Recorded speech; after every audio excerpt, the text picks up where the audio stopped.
Салам барыңарға. Бүгінгі өте тұрған біздің сабағымыз бұл logical comparisons with logical and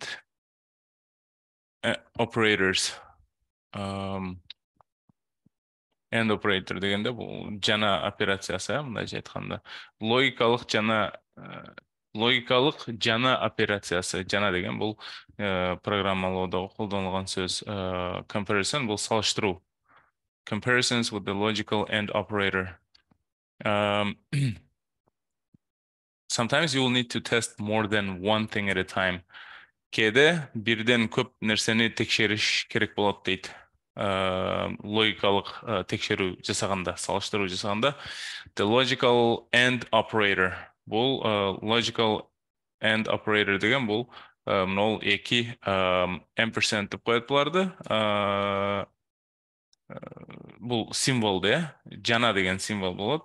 Ушул екі жаңа символны қолданғанда, мұны логикалық жаңа операциясы деп қояды екенбіз. Бұл returns true if and only if the operands to the left and right of it are true. Не дейді? Ушул жаңа операциясын қолданғанда логикада дейді. Егерде екі операнд деген бұл, ол мысалы қандай десем, бұл жақта мысалы бір салыштыру болып өтеді. Егерде сан, қайсы бір сан, нам деген өзгерме, 5-тен чоң болса, жаңа қайсы бір сан, нам деген өзгерме, 10-дан кичине болса. Бұл бір операнд, бұл екінші операнд. Ушуларды операнд деп қояды екенбіз. Бұл operator. Ошол салыштыру. Жана бұл ошол эки, мындайча айтканда эки мүчө деп коелу. Ошол эки мүчөнү эки жагы тең эгер туура болсо, ошондо гана ушул салыштырма, кашанын ичиндеги салыштырма туура деген жыйынтыкты берет экен. Качан бул туура болгондо, анда биз ошол астындагы стейтменттин ичине кирет экенбиз. Буга мисал, ушул жерде сон мисал бериштир. Мисалы, the same effect could be achieved by nesting an if statement inside another if state. Misалы, if эгерде нам өзгөрмөсү 5-тен чоң болсо, деп туруп, бул мисалы, намдын ичинде эмне бар экен? 7 бар деп коелу.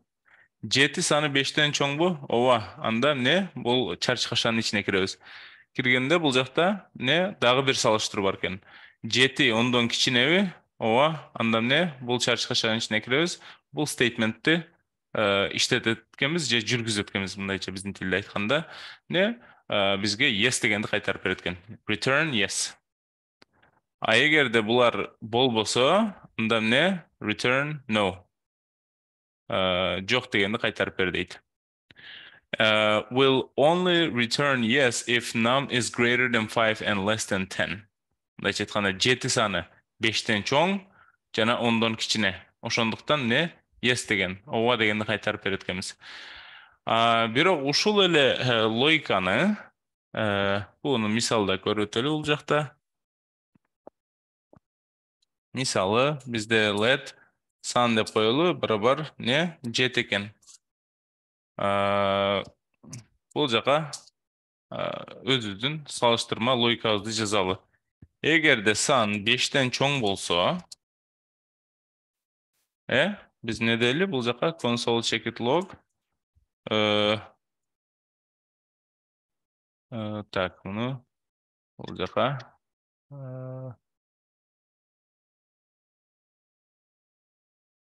жана бул жерге дагы бир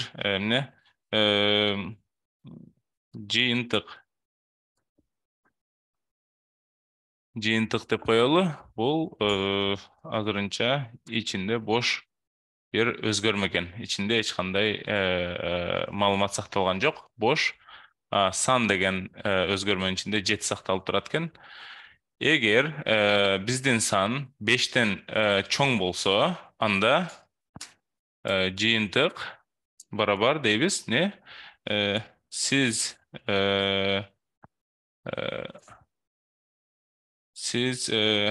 текшерип жаткан сан 5-тен 5'ten çoң деп туруп, ушуну сактап коебуз.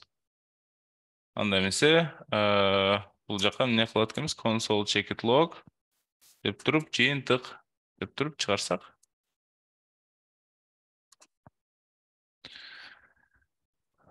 Бул жака аркылуу иштетели мына. Сиз текшерип жаткан сан 5'ten чоң.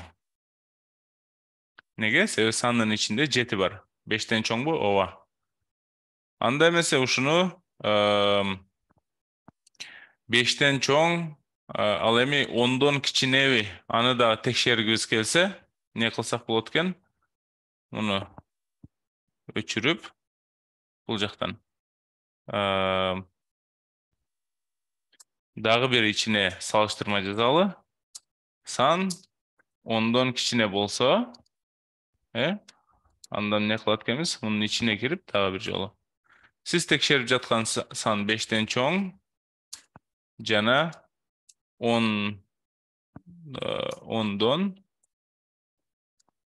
кичине. Мына эми бул бизге жыйынтыгы мына. Сиз текшерип жаткан сан 5'ten чоң жана 10'дон кичине деп чыкты. Неге? Себеби 7 5'ten чоң жана 10'дон кичине. Эгерде 5'ten чоң, бирок 10'дон кичине эмес болсо андан не кылабыз? Анда не? Жыйынтык деп туруп, бул жака сиз мону эле копировать этип бул жака алып келели.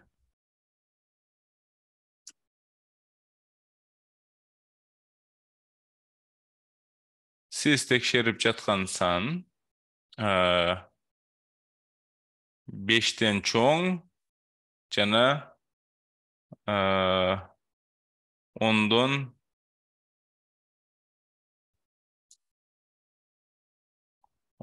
дагы чоң. Неге? Себеби 10'дон кичине эмес болсо, бул не? Сөзсүз 10'дон чоң болот экен. Ал эми биз могул биринчи текшерген муну эле карайлы да биз. Мына биринчи биз не дедик? Эгер биз текшерип жаткан сан 5'ten чоң болсо деп туруп, анда не? Дагы бир ичине кирип текшерет экенбиз. 5'ten чоң болсо, анда дагы бир салыштырып көрөлү. Бул сан 10'дон кичинеби? Эгер 10'дон кичине болсо, сиз текшерип жаткан сан 5'ten чоң жана 10'дон кичине деп текшерет экенбиз. Жыйынтыкты чыгарат экенбиз мындайча айтканда. Эгер 10'дон да чоң болсо, анда эмне? Жыйынтык сиз текшерип жаткан сан 5'ten чоң жана 10'дон дагы чоң. 5'ten да 10'дон да чоң деп коелу. 5'ten да 10'дон да чоң. Мына бул жакта азыр 5'ten чоң, 5 биз эмне дедик? Муну биз не кылышыбыз керек экен, достор? Else'дин ичине сакташыбыз керек экен. Биз ошону жазбай калыптырбыз бул жака.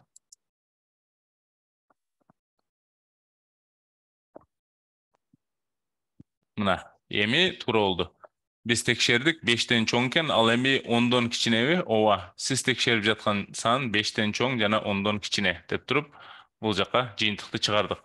Ал эми муну 11 же 12 кылсам, не болот экен? Бул жерге келип, бул туура болот экен. 5'ten чоң, ооба. Анда ичине кирип, дагы бир текшеребиз. Сан 10'дон кичинеби? Жок. Анда эмне болот экен? Бул жака кирип отурбайт экен код, Бул стейтменттин могул чарч кашанын ичиндеги кодду жүргүзгөндүн кереги жок. Анда эмесе else'га өтөт экенбиз. Else'дин ичинде эмне дейбиз? Сиз текшерип жаткан сан 5'ten да 10'дон да чоң. Мына өзүңөр көргөндөй 5'ten да 10'дон да чоң. Ал эми бул жака сыртына дагы бир else жазсак, бул эмне болуп калат экен? Бул мынау эң негизги if стейтментибизге жазылган else болот экен бул. Ондай кылып коеюн.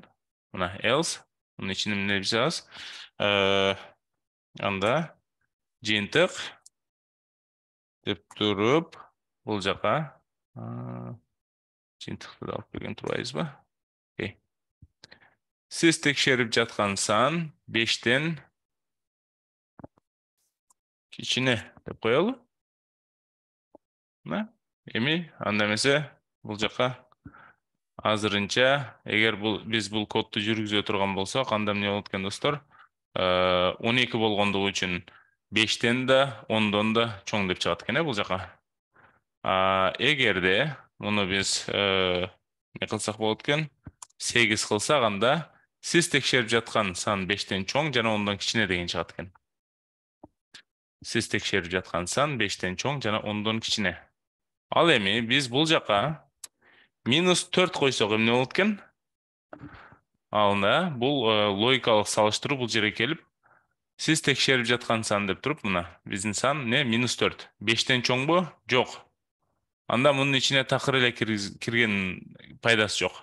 Булар баары не болуп калат экен? Жок болуп калат экен. Анда бат эле могу else өтүп кетет экенбиз. Эгер 5-тен кичине болсо, анда буларга кирип отурбайт, бул чарчы кашанын бат эле бул else өтөт экенбиз. Else келип, бул жактан не? Сиз текшерип жаткан сан 5-тен кичине деп чыгарат экенбиз. Мына, сиз текшерип жаткан сан 5-тен кичине.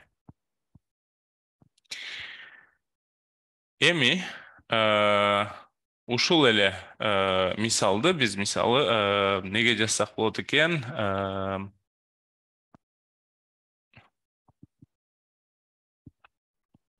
Бул else'ды жок кылып салсак, так, мындай кылсак кандай болот экен? Муну копировать этип туруп, бул жака азыр.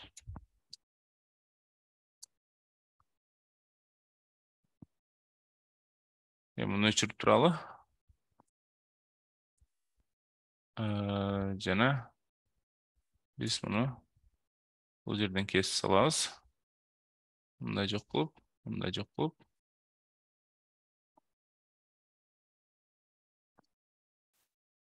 Мындай кылып, бул жака and деген операторду колдонот экенбиз. Жана деген оператор экен, бул. Бул жерде эмне кылат экен?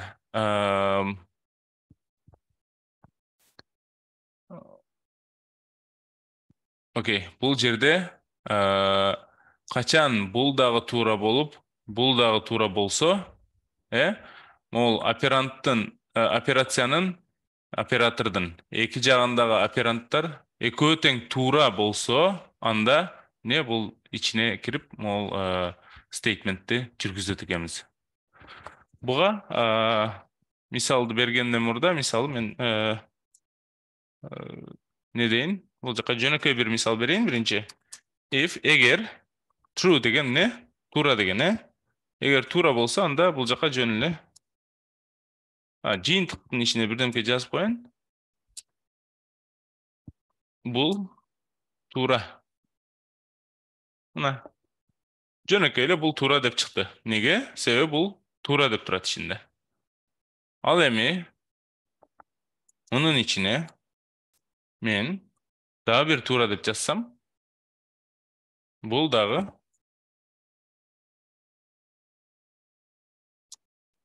бул туура болсун. Жана ушул жерде муну өчүрүп туруп,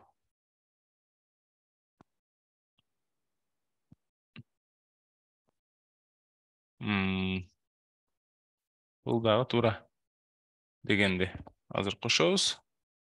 Мына биринчи, эгер могу кашанын ичиндеги эмне салыштыруу жасабайлы туура боло турган болсо, ушул if statemenттин ичиндеги кодду жүргүзөт экенбиз.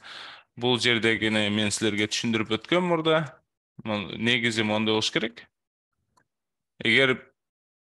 Эгерде бир эле ушундай бир эле операцияны жасап аткан болсок, анда могул чарчы кашылардын кереги жок. Сразу артына же болбосо могул чарчы кашыларды өчүрүп салсак деле болот экен. Ушундай болсо деле кодубуз иштей берет экен. Бул туура деп чыкты, Ал эми муну комментке алып турсак, муну uncomment кылсак, комменттен чыгарсак, эгер бул туура болсо, бул жагы да туура болсо, эки оперант, могул оператордун эки жагындагы операнттар, оң жана сол жагындагы операнттар туура болсо, анда эмне бул стейтментти жүргүзөбүз. Мына бул дагы туура деди. А бул ушинтип ушуну эле мисалы кайра иштетип кете берсек болобу? Дагы кошуп, мисалы. Туура деп тур, мисалы. Ооба дегенде, үчөөнү койдум. Үчөөнү койсом эмне болот экен? Бул дагы туура болду, Жыйынтык. Могул жыйынтыктын ичине башка бирдемке жазып турайын азыр. Ката деп турайын.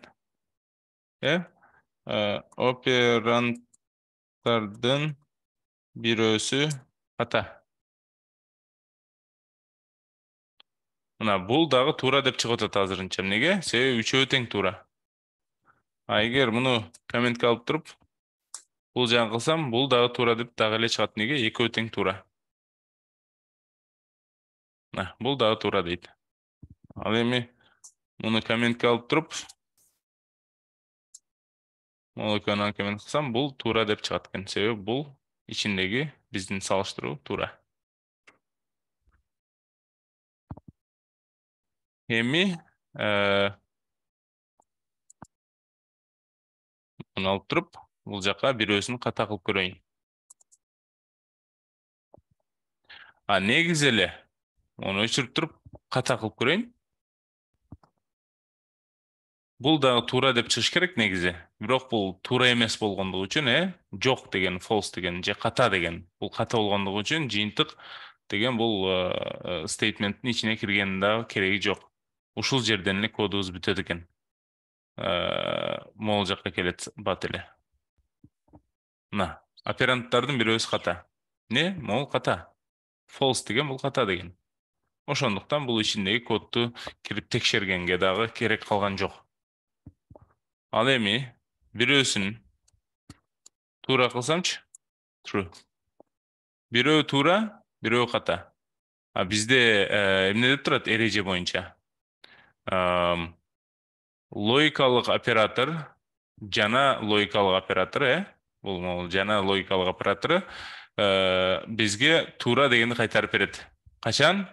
Качан гана эки оперант, оң жана сол жагындагы эки оперант тең туура болсо, true болсо, ошондо гана бизге туура дегенди кайтарып берет экен. Бул бирөөсү ката, бирөөсү туура болгондугу үчүн кайра эле операнттардын бирөөсү ката деген чыгат экен. Операнттардын бирөөсү ката. Качан гана бул туура болуп, экөө тең туура болгондо, бул дагы туура деп чыгат экен. Эгерде эки жагында тең ката болсо, анда эмне болот экен? Демек, операнттардын бирөөсү ката деген чыгат экен. Себеби бул жака киргенин кажети калган жок. Себеби эки жагы тең туура болуш керек экен биз үчүн. Мына ушул сыңар эле эми аны эмеге комментке алып коеюн жана муну uncomment кылалы. If эгерде сан 5тен чоң жана 10дон кичине болсо, анда эмне? Жыйынтык сиз текшерип жаткан сан 5тен чоң жана 10дон кичине деп бизге чыгарып берет экен. Ал эми 5тен чоң болушу мүмкүн жана 10дон 5тен чоң болушу мүмкүн, бирок 10дон кичине эмес болушу мүмкүн. Же болбосо 10дон кичине болушу мүмкүн, бирок 5тен чоң эмес болушу мүмкүн. Ушундай учурларда бат эле биз else дегенге өтүп, бул жакта сиз текшерип жаткан сан 5тен кичине деп чыгара коет экенбиз. Сиз текшерип жаткан сан 5тен кичине. Себеби эмне? -4. Ал эми 9ду кое турган болсок, бул сиз текшерип жаткан сан 5тен чоң жана 10дон кичине деп чыгат экен бул жака. Ушуну менен end операторуну аяктадык. Анда эмесе index checkit.js 2 JS деп туралы бул жакты rename index1 Undары nем кылып туруп.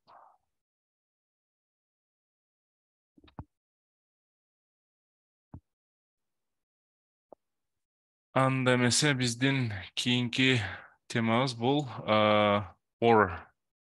Логикалык же. Мындайча айтканда же болбосо, Comparisons with the logical or operator.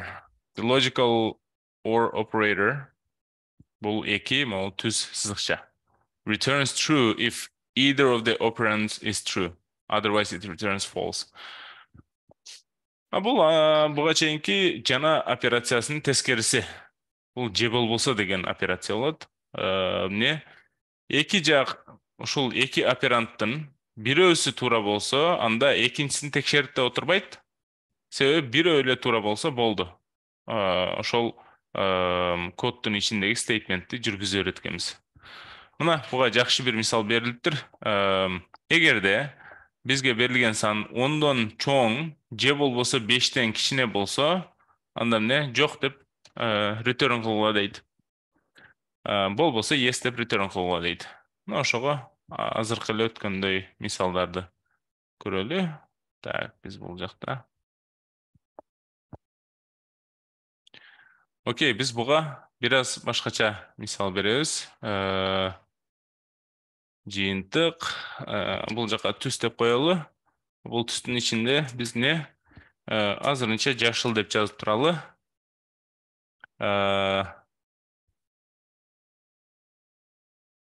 Эгерде түз эмнеге салыштыралы? Сары же кызылга, Сарыга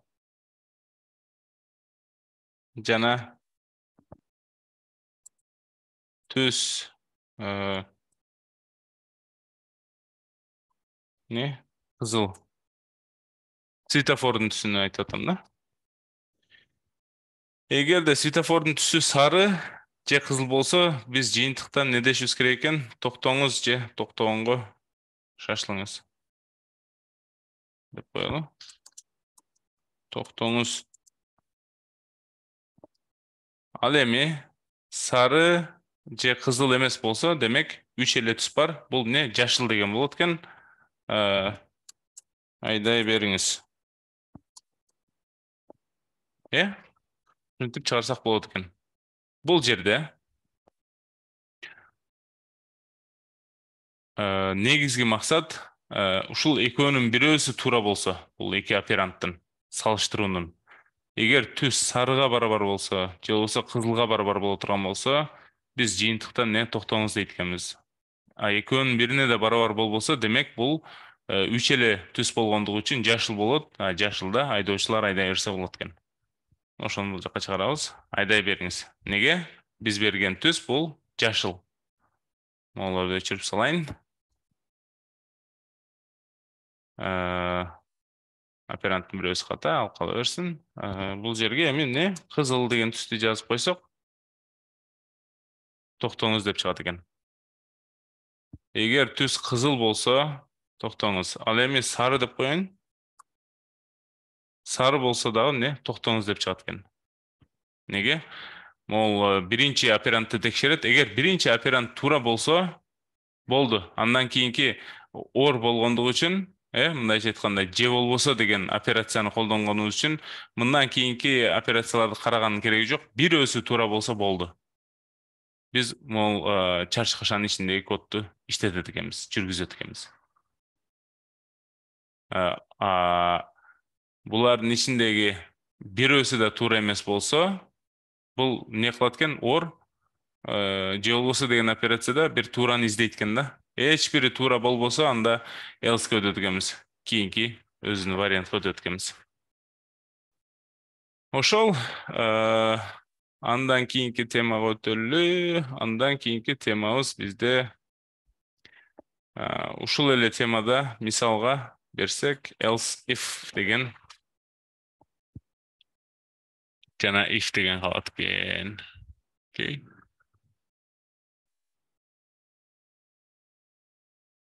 Okay. Else if. Introducing else if statements. Else if не болот экен? If you have multiple conditions that need to be addressed, you can chain if statements together, else if statement.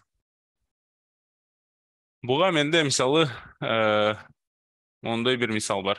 Ушуга чейин мунун атын өзгөртөйүн.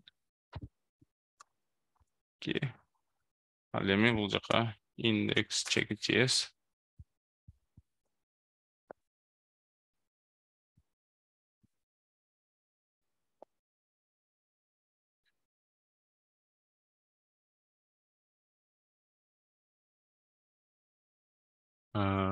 Буга бериле турган бир мисал.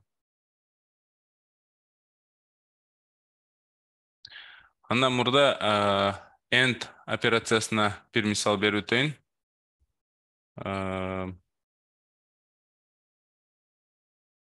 Не кылабыз? Index 3 болуп турсун азыр. Biz index 1'de жүргүзөлү. Мен буга бир мисал берип өтөйүн.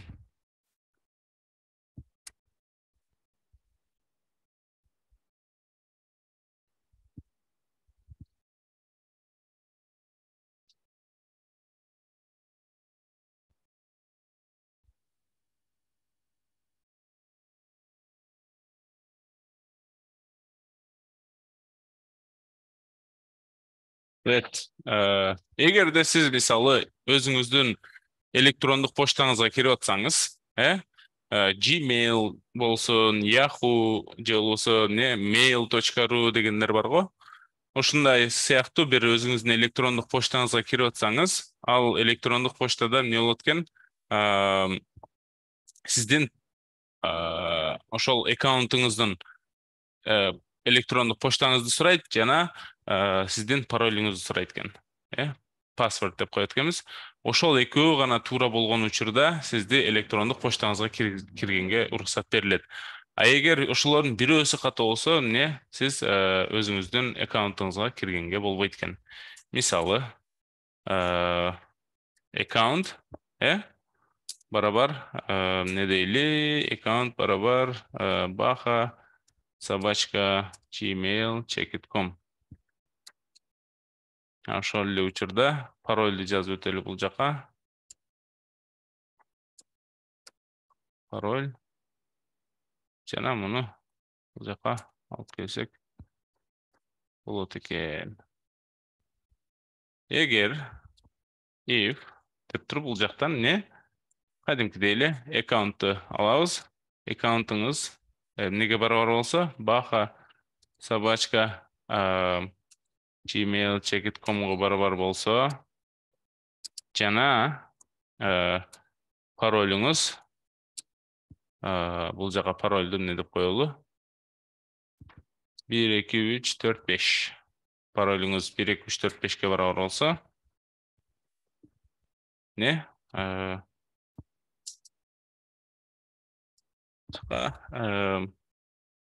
Жөн эле console check log деп турайын.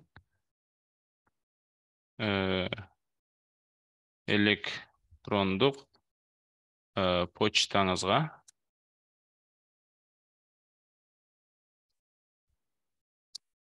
кош келдиңиз. Электрондук поштаңызга кош келдиңиз. Эгер туура эмес болсо, эгер булардын бирөөсү туура эмес болуп калса, анда не? Сиз жазган аккаунт же пароль туура эмес десек болот экен. Мына жазабыз эмне? Электрондук поштаңызга кош келдиңиз. Неге? Себеби мен аккаунт атын дагы, парольду дагы туура жаздым. Ал эми парольду туура эмес жазып койсом, 1 2 3 4 деп 1 2 3 4 5 эмес. Же болбосо туура эмес деп эле коеюн, мисалы. Туура эмес жазып койдум, парольду. Не? Сиз жазган аккаунт же пароль туура эмес. Не деп коет элек? Текшерип кайра жазыңыз.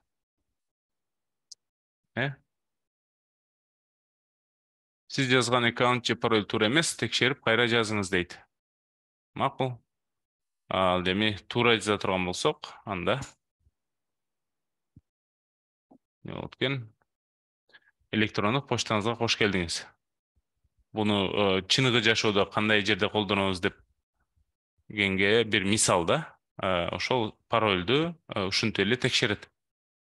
Сиз Gmail'ге катталып же Gmail'ге аккаунтуңузга кирип атсаңыз же mail.ru аккаунтуңузга кирип атсаңыз ушундай ыкма менен текшерип, эгер туура болсо кирсеңиз болот, туура эмес болсо киргенге болбойт. Ушундай код жазылат экен. Бул мисал болчу. Индекс 1, ал эми биз индекс 3'тө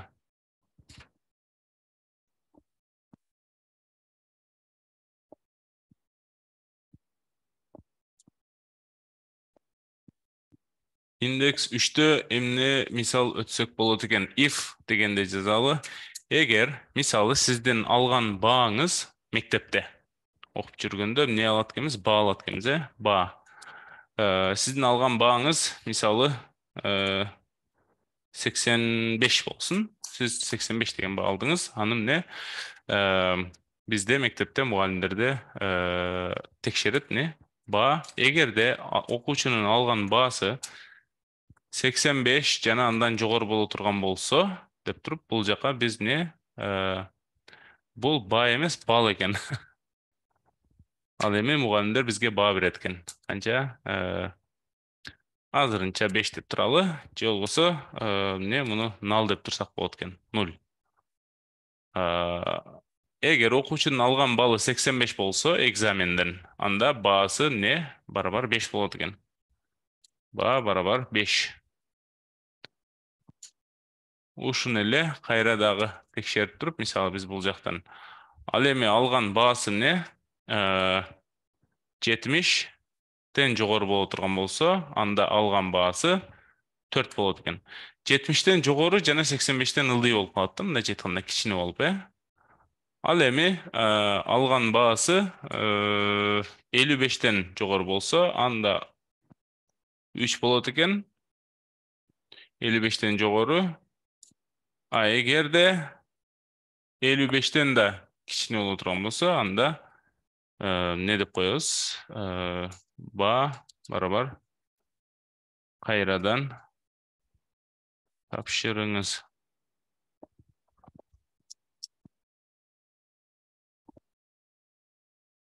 Деп туруп, бул жака чыгарсак болот экен. Console check it log. Сиздин алган бааңыз деп туруп, бул жака эмне? Баа деп коебуз. Ал эми буларды биз балга өзгөртүшүбүз керек.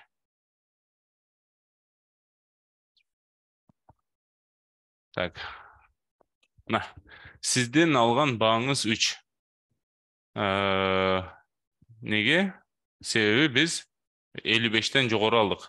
Биз муну оңдошубуз керек, достор. Эгерде студенттин алган баасы 85-тен жогору болсо, 5 болуш керек да. 85 же андан жогору болсо 5 болуш керек. Бизге сиздин алган бааңыз деп туруп 3 деп чыгарып коюп атат. Бул жерде бир катачылык бар. Эмнеге? Себеби биз муну текшергенден кийин башкаларын текшербесек деле болот. Мисалы, балл студенттин алган баллы 85-тен жогору болсо, анда бул баа ала турган мугалимдин берген баасы 5 болот, болду. Буларды текшергенин кажети жок экен. Ушундай учурда else if дегенди колдонот экенбиз. Else if. Мындайча айтканда, алган баллы 85 жана андан жогору болсо 5 болот экен. Ал эми деп туруп, болду. Бул жерде бүттү. Эгерде 85-тен жогору эмес, 85-тен кичине болсо, демек анда эмесе деп могул башка шартты, салыштыруу шартын текшеребиз. Баллы 70-тен жогорубу? Ооба, анда 4 болот экен. Болду. Буну текшергенин кереги жок, кажети жок. Ушундай учурда биз else if'ти колдонсок болот экен. Мына эми сиз алган баа 5 деп чыгат экен бул жака. Сиз алган бааңыз 5. Ал эми алған балы 80 болса, анда не болуш керек? Баасы студенттің 4 болуш керек экен, себеби эмне? 85-тен кичине. Бул жак келебиз, бал 80 85-тен чоңбу, кичинеби? Жок. Анда кийинкисин текшеребиз. Бал 70-тен чоңбу, кичинеби? Чоң. Анда баа 4. Болду. Буларды текшерген кереги жок. Сиздин алган бааңыз 4 деп чыкты. Ал эми студенттин алган балы 60 болсо, мугалимдин берген баасы 3 болуш керек экен. Анда эмне? Бал, сиздин алган балыңыз 85-тен жогору бу жага барабарбы? Жок. Ал эми 70-ке барабарбы же андан чоңбу? Жок. 55-ке барабарбы же андан чоңбу? Андан чоң. Не? 60 бал алды, анда баасы 3. Сиз алган бааңыз 3. Эгерде 40 болса, анда сиз өтпөй калдыңыз деп кайрадан тапшырыңыз. Сиздин алган бааңыз кайрадан тапшырыңыз. Ушул менен бүгүнкү сабак аяктады. Ушулар жөнүндө практика кылсаңар